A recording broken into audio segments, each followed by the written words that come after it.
Good morning, students.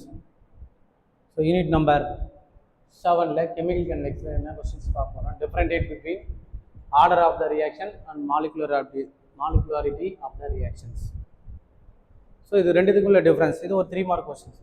டிஃபரண்டியேட் questions கேட்டாங்க அப்படின்னா நமக்கு எது தெரியணும். So order of the reaction என்ன? ஸோ ஆர்டர் நமக்கு தெரியும். ஒரு ரியாக்ஷன்ஸ் இருக்குது அப்படின்னா ஃபார் எக்ஸாம்பிள் இதுதான் மார்னிங் கிளாஸ்லேயே பார்த்தோம்.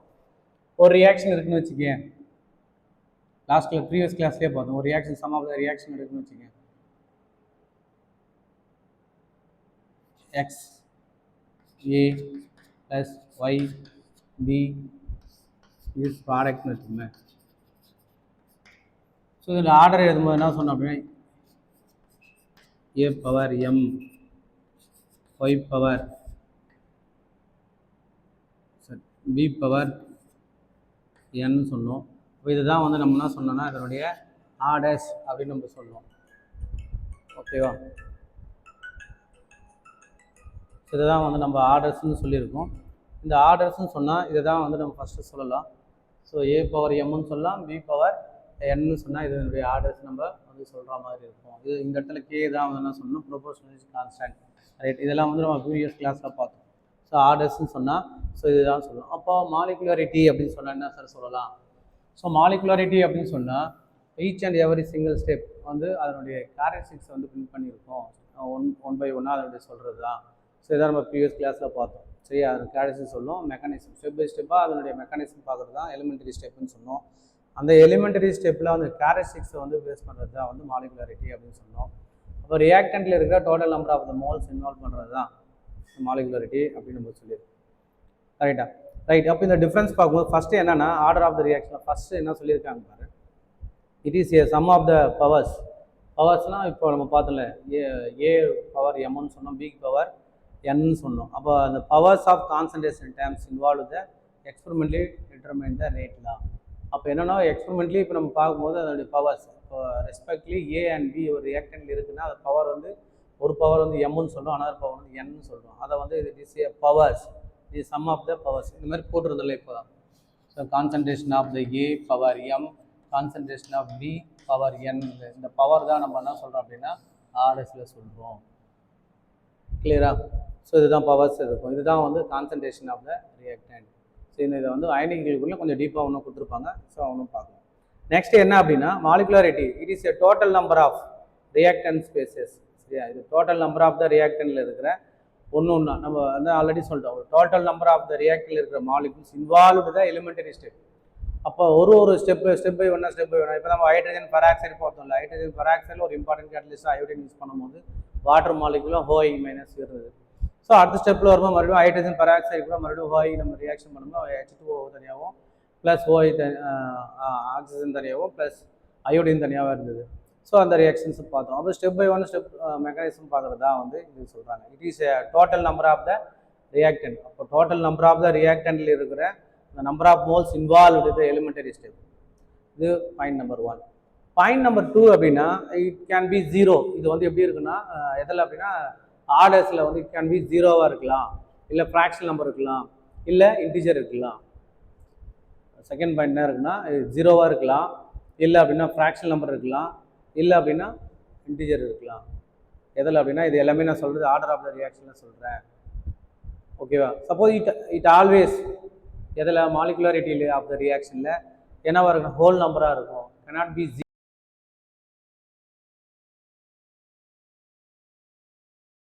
Fractional number. சரியா? அப்போ மாலிகுலர் ஆஃப் த ரியாக்ஷனில் என்ன சார் இருக்கும், cannot be 0 இருக்குது பாசிபிலிட்டி இல்லை. சரியா? ஆனால் ஃப்ராக்ஷனல் நம்பராக இருக்கலாம், இல்லை அப்படின்னா ஹோல் நம்பராக இருக்கலாம். புரியுதா? ரைட். நெக்ஸ்ட் ஒன் பாருங்க, it is assign the overall reaction. இப்போ நம்ம ஆர்டர் ஆஃப் த ரியாக்ஷனில் வந்து கண்டிப்பாக என்ன பண்ண முடியும்னா அசைன் பண்ண முடியும். ஓவரால் எல்லா ரியாக்ஷனுமே வந்து அசைன் பண்ண முடியும், ஓவரால் ரியாக்ஷனை அசைன் பண்ண முடியும். இதில் வந்து பார்த்தீங்கன்னா எலமெண்டரி ஸ்டெப் மாலிகுலாரிட்டி ரியாக்ஷனில் assign for each and elementary step of the mechanism. அப்போது ஒரு ஈச் அண்ட் எவரி ஸ்டெப்புமே வந்து ஸ்டெப் பை ஸ்டெப்பாக பார்க்குறது தான் நம்ம மெக்கானிசம் சொன்னோம். அப்போ இது எல்லாத்தையுமே வந்து என்ன பண்ணலாம், அசைன் பண்ண முடியும். ஈச் அண்ட் எவரி ஸ்டெப் இதை அசைன் இஸ் ஓவரால். அதை வந்து பார்த்தீங்கன்னா it is assign the overall reaction. எது அப்படின்னா இது பவர் பவர்னு சொல்லுவோம், ஆர்டர்னு சொல்லுவோம். ஆர்டர் ஆஃப் த ரியாக்ஷன் வந்து ஓவரால் ரியாக்ஷன் நம்ம சொல்லலாம். ஆனால் வந்து மாலிகுலர் ரியாக்ஷன் சொல்லும்போது ஸ்டெப் பை ஸ்டெப்பாக each and every single step or mechanism வந்து இன்வால்வ் பண்ண முடியும் அப்படின்னு சொல்கிறது தான் இது. அப்போ தெர் ஆர் 3 பாயிண்ட்ஸ் நான் உங்களுக்கு மென்ஷன் பண்ணியிருக்கேன். ஃபர்ஸ்ட் பாயிண்ட் சொல்லும் போது என்ன சொன்னேன்னா ஆர்டர் ஆஃப் த ரியாக்ஷன் சொன்னேன். இப்போ ஆர்டர் ஆஃப் த ரியாக்ஷனில் வந்து இந்த பவர்ஸை வந்து சொல்கிறது தான். Concentration of the reactant, concentration ரியாக்டனுடைய பவர்ஸ் எம் அண்ட் என் என்ற பவர்ஸை வந்து சொல்கிறது தான். வந்து எக்ஸ்பெரிமெண்ட்லி நம்ம இது என்ன பண்ணலாம் அப்படின்னா டிட்டர்மைன் பண்ணலாம். ரேட்டில் அளவு வந்து நம்ம ஈஸியாக வந்து டிட்டர்மைன் பண்ணலாம் அப்படின்னு சொல்கிறது தான் ஃபர்ஸ்ட் பாயிண்ட் இது. ஆனால் அதே வந்து டோட்டல் நம்பர் ஆஃப் வந்து எதை பண்ண முடியாது அப்படின்னா ரியாக்டன்ட் ஸ்பேசஸில் இதில் மாலிகுலர் ரேட்டில் என்ன பண்ணோம், டோட்டல் நம்பர் ஆஃப் எங்கே இருக்குன்னா ரியாக்டன்ட்டில் தான் இருக்கும். ஸோ அந்த ரியாக்டன்ட்டில் இருக்கிற total number of molecules base பண்ணி தான் இருக்கும் அப்படின்னு சொல்கிறது தான் பாயிண்ட் நம்பர் 1. பாயிண்ட் நம்பர் 2 வந்து இதில் வந்து 0 இருக்கும், ஃப்ராக்ஷனல் நம்பர் இருக்கும், இன்டிஜர் இருக்கும். ஆர்டர் ஆஃப் த ரியாக்ஷனில் எல்லாமே இருக்கும். 0 இருக்கும், இன்டிஜர் இருக்கும், ஃப்ராக்ஷனல் நம்பர் இருக்கும். ஆனால் இதில் வந்து என்ன இருக்காது அப்படின்னா இட்ஸ் ஆல்வேஸ் ஹோல் நம்பர். இது என்ன இருக்கும், ஹோல் நம்பர் இருக்கும். இட்ஸ் நாட் 0 இருக்காது, ப்ளஸ் ஃப்ராக்ஷனல் நம்பர் இருக்காது அப்படின்னு சொல்லிட்டு சொல்கிறாங்க. ஓகேவா? ஸோ நெக்ஸ்ட்டு இது வந்து பார்த்தீங்கன்னா இந்த ரியாக்ஷன் வந்து டைரெக்டாக ஆர்டர் ஆஃப் த ரியாக்ஷன் வந்து டைரெக்டாக வந்து என்ன இருக்குன்னா ஓவரால் ரியாக்ஷன் தான் இருக்கும். ஆனால் மாலிகுலர் ரியாக்ஷன் வரும்போது ஸோ ஸ்டெப் பை ஸ்டெப்பாக eliminate step and with mechanism plus overall ரியாக்ஷனாக ப்ரொடக்ஷன் இருக்கும் அப்படின்னு சொல்கிறாங்க. அப்போ 3 பாயிண்ட்ஸுக்கும் டிஃபரன்ஸ் இருக்குது. Point number 1, point number 2, point number 3. Point number 1 என்ன அப்படின்னா ஸோ இந்த மாலிகுலாரிட்டி இந்த ஆர்டர்ஸ் பேஸ் பண்ணியிருக்கும். இதுதான் வந்து கான்சன்ட்ரேஷன் ஆஃப் த ரியாக்டண்டாக இருக்கும் அப்படின்றது வந்து ஃபர்ஸ்ட் பாயிண்ட்டு. ஸோ மாலிகுலாரிட்டியில் வந்து ஈச் அண்ட் எவரி சிங்கிள் ஸ்டெப்பில் வந்து என்னவா இருக்கும் அப்படின்னா ரியாக்டண்ட்டை பேஸ் பண்ணி இருக்கும் அப்படின்னு சொல்லுது ஃபர்ஸ்ட். சரியா, டிஃப்ரெண்ட் பார்க்கும்போது. ஸோ அடுத்த பாயிண்ட் என்ன சொல்லுது அப்படின்னா இது வந்து இன்டிஜராக இருக்கும், ஃப்ராக்ஷன் நம்பர் இருக்கும், 0வாக இருக்கும். இது வந்து பார்த்தீங்கன்னா 0 இருக்காது. சரியா, அதுதான் மென்ஷன் பண்ணிக்கிறேன். It always whole number. இது எப்படின்னா இருக்குன்னா ஹோல் நம்பராக தான் இருக்கும். கனாட் பி 0 இருக்கிறதுக்கான பாசிபிலிட்டி இல்லை அப்படின்னு சொல்கிறாங்க. Okay right. தேர்ட் பாயிண்ட் என்ன சார் வருது? தேர்ட் பாயிண்ட்னா அது ஓவரால் ரியாக்ஷனாக இருக்கும். இது ஆர்டர் ஆஃப் த ரியாக்ஷன் வந்து ஓவரால் ரியாக்ஷனாக இருக்கும். It is overall reaction. இது என்னன்னா it is on the each and every single step and elementary step and mechanism also present here. எது அப்படின்னா molecularity of the reaction. So இது வந்து அடிக்கடி கேட்குற 3 மார்க் கொஸ்டின். அப்போ இந்த லெசனில் வந்து பார்த்தா 2 டிஃப்ரெண்ட் தான் இருக்கும். முன்னாடி பார்த்தோம்ல இது நான் பார்த்தோம் அப்படின்னா ப்ரீவியஸ் கிளாஸில் பார்த்தோம் ரேட் ஆஃப் த ரியாக்ஷன் ஒன்று பார்த்தோமா, rate of the reaction rate constant differentiate பார்த்தோம். ஸோ இங்கே வந்து பார்த்தீங்கன்னா ஆர்டர் ஆஃப் த ரியாக்ஷனுக்கும் மாலிகுலாரிட்டி ஆஃப் த ரியாக்ஷனுக்கும் இல்லை டிஃப்ரெண்ட் போகும். இது ரெண்டுமே தனித்தனியான 3 மார்க் கொஸ்டின்ஸ். இது ரெண்டுமே உனக்கு தெரியணும். ஸோ நெக்ஸ்ட் ஒன் பாருங்கள், எக்ஸாம்பிள் 1. எக்ஸாம்பிள் 1ல் என்ன கேட்டிருக்காங்க பாரு, consider the oxidation of nitric oxide. So already நம்ம பார்த்த ஈக்குவேஷன் தான். ஸோ என்ன கொடுத்துருக்காங்க அப்படின்னா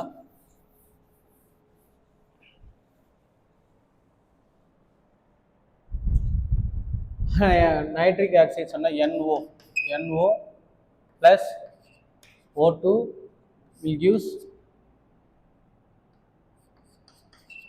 NO2. ஓகேவா? ஸோ இங்கே ஆக்சிஜன் 2 இருக்குது, இங்கே ஆக்சிஜன் 2 இருக்குது, நைட்ரஜன் 1 இருக்குது. ஆனால் இந்த ரியாக்டரில் பிற ஆக்சிஜன் 3 இருக்குதுல 2 மென்ஷன் பண்ணுறோம். 2 மென்ஷன் 2 நைட்ரஜன் ஆகுது, அதனால 2 இங்கே போடுறோம். இப்போ ஆக்சிஜன் 2 ஆக்சிஜன் இருக்குது, 2 ஆக்சிஜன், இங்கே 2 ஆக்சிஜன், 4 ஆக்சிஜன், 2 2 சார் 4. அப்போ தெர் ஆர் ஈக்குவேஷன் வந்து பேலன்சிங்காக இருக்குது அப்படின்னு சொல்கிறோம். அப்போ இது எல்லாமே என்ன ஸ்டேட்லெஸ்ஸாக, that is gases, isolated gases, single element gaseous state.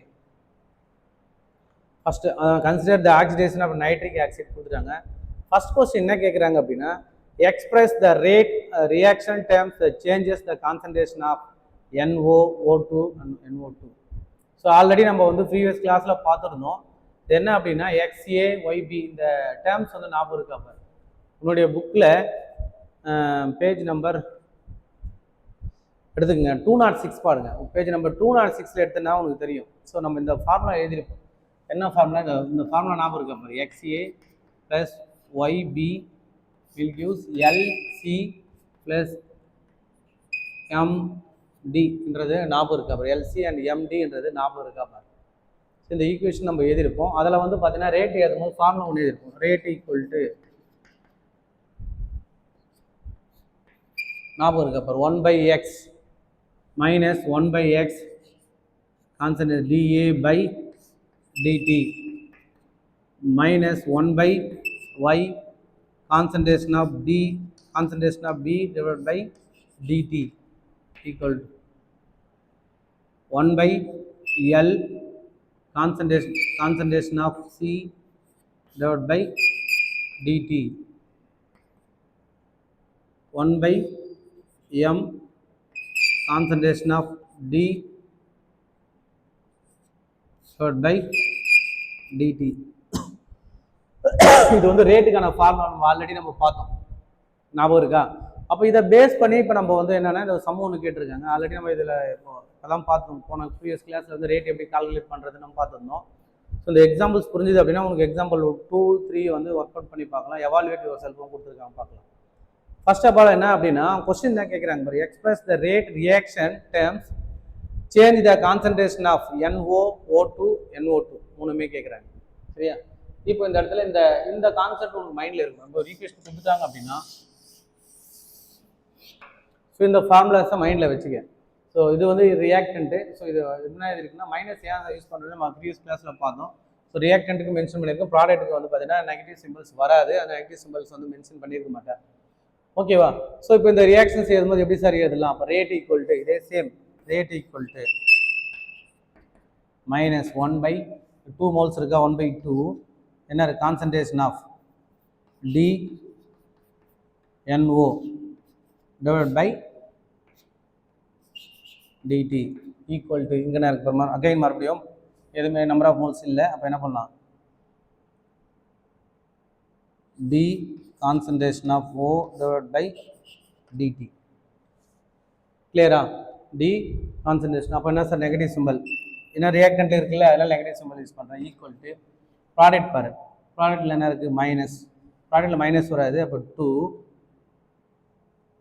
2னா 1/2 DNO2 concentration of dt. Change இந்த இடத்துல change the concentration of the product. So இந்த இடத்துல ப்ராடக்ட் வரும்போது என்ன, நெகட்டிவ் சிம்பிள் வராது, அதனால் அவங்களுக்கு மைனஸ் சிம்பிள் போடல. புரியுதா? கிளியரா?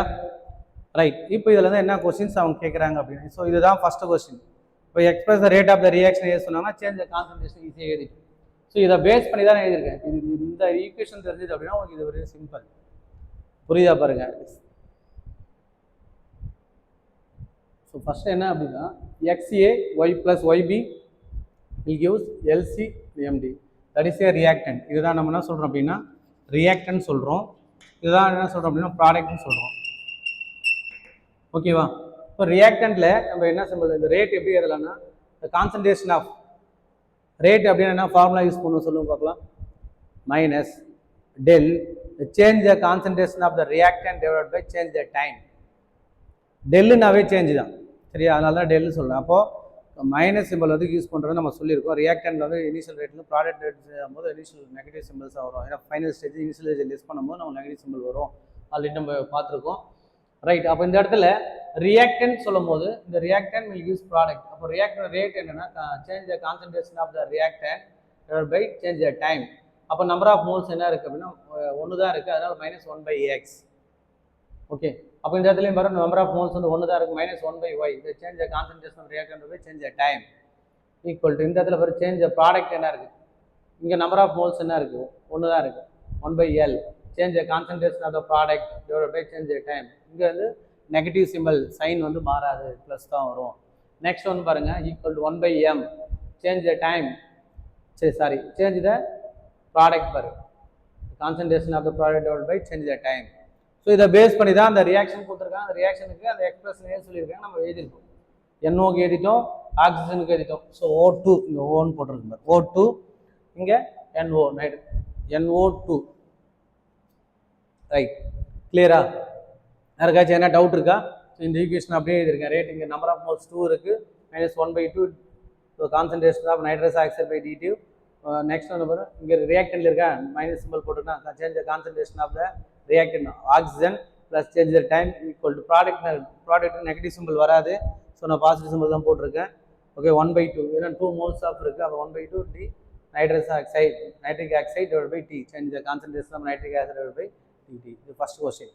செகண்ட் கொஸ்டின் என்ன கேட்டிருக்காங்கன்னா அட் ஏ பர்டிகுலர் இன்ஸ்டன்ட் என்ன ஒரு பர்டிகுலர் டைமில் வந்து பார்த்தீங்கன்னா அந்த ரேட் ஆஃப் வந்து இன்க்ரீஸ் ஆகும் சடன்லி when oxygen decreasing. அப்போ என்ன ஆகுதுன்னா அந்த இடத்துல ஆக்சிஜன் லெவல் O2 லெவல், இந்த O2 இருக்குல்ல, இது வந்து என்ன ஆகுதுன்னா decreasing at 0.2 mole per liter per second. எவ்வளோ சொல்லியிருக்காங்கன்னா இந்த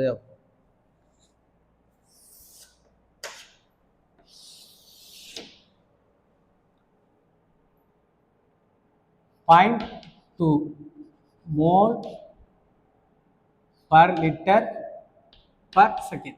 Mole per liter per second தான் கொடுத்துருக்காங்க, right. Mole per liter per secondல 0.2. ஓகேவா? at what is the rate, question என்ன, அது இதோட வேல்யூ கொடுத்துட்டான். What is the rate of NO2 nitrous ஆக்சைடுடைய concentration of the NO2 increasing the instant. அப்போ இன்க்ரீஸ் ஆகிறதுக்கு என்ன வேல்யூ இருக்கும் அப்படின்னு கேட்குறாங்க. சரியா? ஃபர்ஸ்ட் நம்மளுக்கு கொஸ்டின் நல்லா புரிஞ்சுக்கணும். என்னன்னா பர்டிகுலர் இன்ஸ்டன்ட். ஓகேவா? இந்த ஈக்குவேஷனில் பாரு, இந்த ஈக்குவேஷன் நமக்கு புரிஞ்சாவே ஈஸியாக இருக்கும். ரேட் அப்படின்னு சொன்னாவே ரேட் ஈக்குவல் டு என்ன சொல்லியிருக்காங்க, minus 1/2 concentration of nitrous oxide divided by. அவங்க கொஸ்டின் என்ன கேட்டிருக்காங்க, NO2 கேட்டிருக்காங்களா? இப்போ NO2 அப்படின்னா இதுதான். ஸோ இதுதானே கேட்குறாங்க. NO2 வந்து என்ன ஆகுது அப்படின்னா இன்க்ரீஸ் ஆகுதா என்ன இருக்கும், டிக்ரீஸ் ஆகுது. எதனுடைய வேல்யூ டிக்ரீஸ் ஆகுதுன்னா ஆக்சிஜன் வேல்யூ டிக்ரீஸ் ஆகுதுன்னு. அப்போ இது இந்த 2 டைம் எடுத்தால் நம்மளுக்கு கரெக்டாக இருக்கும். மொத்தம் 3 டைம் கேட்டிருக்காங்க. இது எப்படி வேணாலும் கேட்கலாம். இந்த 2 டைம் கேட்டதுனால அப்போ இந்த டைம் 2 டைம் எடுத்துக்கினா நம்மளுக்கு ஈஸியாக இருக்கும். அப்போது இப்போ ரேட் ஈக்குவல் டு என்ன எதுனா இந்த 2 டைம் தான் கேட்குறேன். இது வந்து என்ன ஒரு வேல்யூ கொடுத்துட்டாங்க, எவ்வளோ 0.1. அப்போ இதை எடுத்து எழுதிக்கலாமா? Sir rate equal to the concentration of oxygen by dt equal to 1/2 the nitrous oxide concentration of the nitric oxide divided by change the time. clear? So இப்போ இது என்ன கொஸ்டின்னா, இப்போ இதோட வேல்யூ கொடுத்துட்டாங்க. 0.2 மோல் வந்து ஆக்சிஜனோட வேல்யூ நம்மளுக்கு கொடுத்துட்டாங்க. இப்போ நம்ம என்ன கொஸ்டின் கேட்குறாங்க, இதுதான் கேட்குறாங்க. அப்போது NO2 இன்க்ரீஸ் ஆயிடுச்சுன்னா என்ன வேல்யூ வரும் அப்படின்னு கேட்குறாங்க. ஓகேவா? இப்போ என்ன செய்யறோம் அப்படின்னா, இப்போ இதோட வேல்யூ நம்மளுக்கு தெரிஞ்சிச்சு. இந்த 2 நான் இந்த பக்கம் எடுத்துகிட்டு போகிறேன். 1/2 இந்த பக்கம் நான் எடுத்துகிட்டு போகிறேன். 1/2 இந்த பக்கத்தில் என்ன வரும் பாருங்க, 2 the concentration of oxygen by dt equal to concentration of nitric oxide divided by dt.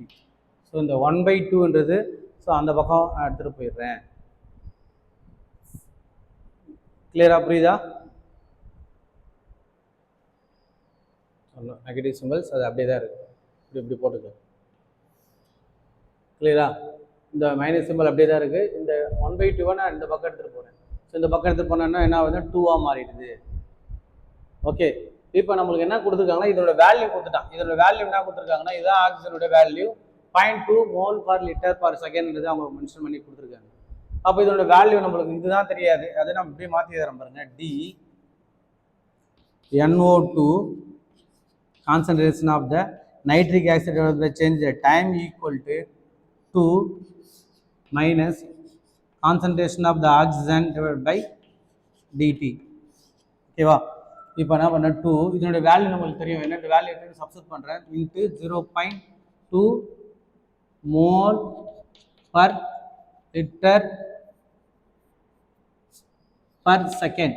So நான் மல்டிபிள் பண்ணேன். 0.2 × 2 மல்டிபிள் பண்ணிப்பேன். 0.2 மல்டிபிள் பண்ண என்ன வரும் பாருங்க, 2 2 sir 4 0 2 2 sir 4 0.4 mole per litre per second. Per liter per second. Per liter per second. சரி, என்ன doubt இருக்கா பாரு.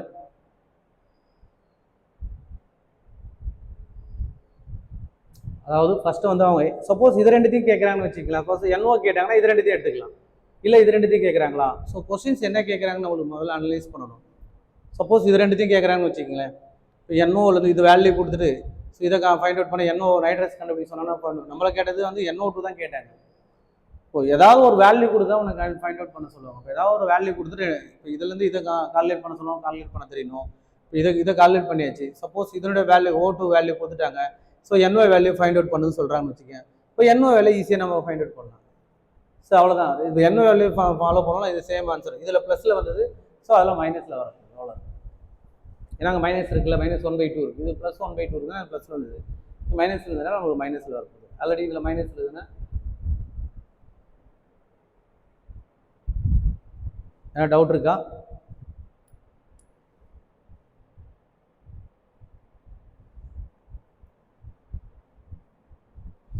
ரைட். ஸோ இதே போல் என்ன பண்ணியிருக்காங்க, சம் எவால்வேட் யுவர் செல்ஃப் வந்து கொஸ்டின் நம்பர் பேஜ் நம்பர் 211ல் evaluate yourself. So evaluate yourself ஒன்று கொடுத்துருக்காங்க. யூ வில் ட்ரை பண்ணுங்கள்.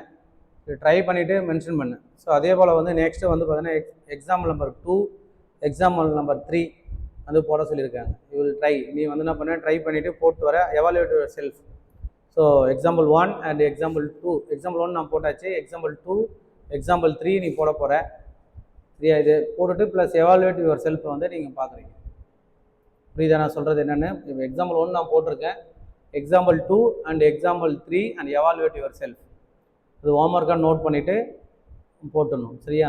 ஸோ இது ஏதாவது டவுட்ஸ் அப்படின்னா என்கிட்ட கேளுங்க. ஸோ சம்ஸ் வந்து இது ஆல்ரெடி நம்ம சொல்லி கொடுத்த டாபிக்ஸ் எல்லாமே தரவாக படிச்சுட்டு இருந்து அப்படின்னா, ஸோ உனக்கு அண்டர்ஸ்டாண்ட் பண்ணி படிச்சிருந்து அப்படின்னா இந்த சம்ஸ்லாம் வெரி வெரி சிம்பிள். ஸோ என்ன பண்ணுங்கள், வில் ட்ரை. நீ உட்காந்து இன்றைக்கே உட்காந்து ப்ராக்டிஸ் பண்ணும்போது உங்களுக்கு டவுட்ஸ் இருந்தால் எனக்கு கால் பண்ணுங்கள், நான் சொல்கிறேன். So very very simple sums.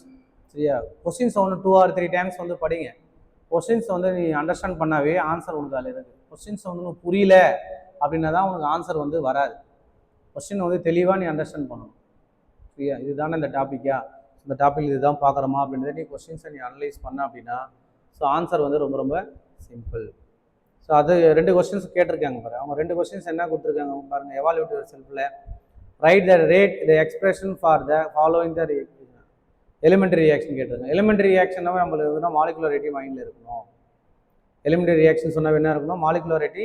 So நம்மளுக்கு மைண்டில் இருக்கும். ஸோ அதை வச்சு நம்ம ஈஸியாக அந்த சம்ஸை வந்து போடலாம். சரி, அந்த டாபிக் படிச்சிட்டோம் அப்படின்னா உங்களுக்கு ஈஸியாக இருக்கும். You will try. சரியா? நீங்கள் போடுங்க. நீங்கள் என்ன போட்டிருக்கீங்கன்னு நான் நெக்ஸ்ட் கிளாஸில் டிஸ்கஸ் பண்ணுவோம். ஆனால் நீங்கள் தெளிவாக போட்டு வரும். எவால்வேட் யுவர் செல்ஃப் முடிங்க. ஸோ எவால்வேட் யுவர் செல்ஃப் முடிச்சிட்டு அப்படின்னா உனக்கு எக்ஸாம்பிள் 2 புக்லேயே கொடுத்துருக்காங்க ஆன்சர் சொல்யூஷன். எக்ஸாம்பிள் 2 கொடுத்து அது ஆன்சர் அங்கே கொடுத்துருக்காங்க. முதல்ல புக்கு பார்க்காத, கொஸ்டின்ஸை பார்த்து ட்ரை பண்ணு, அதுக்கப்புறம் நீ ஆன்சர் போடு. எக்ஸாம்பிள் 2க்கும் புக்லேயே ஆன்சர் இருக்குது. ஸோ என்ன கொஸ்டின்ஸ் கேட்டிருக்காங்க, நம்ம என்ன ஃபாலோ பண்ணுறோம் அப்படின்னு உனக்கு டாபிக் புரிஞ்சுது அப்படின்னா சம்ஸ் ரொம்ப ஈஸியாக இருக்கும். இது ட்ரை பண்ணுங்கள். ஸோ டேரெக்டாக வந்து திங்க் பண்ணாமல் என்ன பண்ணாங்க, நம்மக்கிட்ட ஃபோன் இருக்குது அதனால் எடுத்து டேரெக்டாக நம்ம ஃபோனில் பார்த்துக்கலாம் அப்படின்னா வேஸ்ட்டு. அது வேஸ்ட்டு தான். அப்போ என்ன பண்ணோன்னா நம்ம டாபிக் என்ன டாபிக் கொடுத்துருக்காங்க, ஸோ என்ன கொஸ்டின்ஸ் கேட்டிருக்காங்க, நமக்கு என்ன இதில் அண்டர்ஸ்டாண்ட் பண்ணியிருக்கோம், ஸோ நம்ம இதை ட்ரை முயற்சி பண்ணு. ட்ரை பண்ணிவிட்டு சரி புரியலையா நெக்ஸ்ட் கிளாஸில் டிஸ்கஸ் பண்ணலாம். அதை விட்டுட்டு தேவையில்லாமல் செல்ஃபோன் பார்த்துட்டு நீ காப்பி ரைட் பண்ணுறது வேஸ்ட். 0 தான். அது 100% 0. 100% நீ இருக்கணும் அப்படின்னா அப்போ என்ன பண்ணணும், கிளியராக கொஸ்டின்ஸை 2 or 3 டைம்ஸ் படி அண்டர்ஸ்டாண்ட் பண்ணிக்க. கொஸ்டின் அண்டர்ஸ்டாண்ட் புரியல அப்படின்னா கேளு, டவுட்ஸை கேளு, திங்க் பண்ணு. அதை விட்டுட்டு தேவையில்லாமல் செல்ஃபோன் பார்த்துட்டு ஸோ வேறு எதனா ஆப்பில் வந்து இந்த சம்ஸ்லாம் போடுறது ட்ரை பண்ணாத, அது வேஸ்ட்டு தான். ஸோ டிஸ்கஸ் பண்ணி நல்லா படிக்கிற வழியை பாருங்கள். ஓகேவா? Thank you students. பார்ப்போம் நெக்ஸ்ட் கிளாஸில் பார்க்கலாம்.